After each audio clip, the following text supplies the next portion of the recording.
الساعة التي يريدها جلالة الملك أن تكون نقلة نوعية في مسار الديمقراطية المحلية.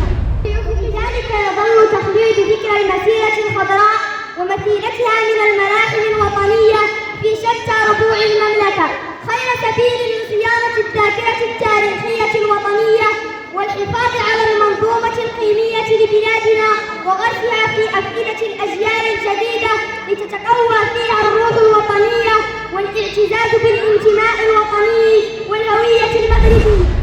أقسم بالله العلي العظيم أن أبقى وفيا لروح المسيرة الخضراء مكافحا عن وحدة وطني من البغاة إلى الصحراء.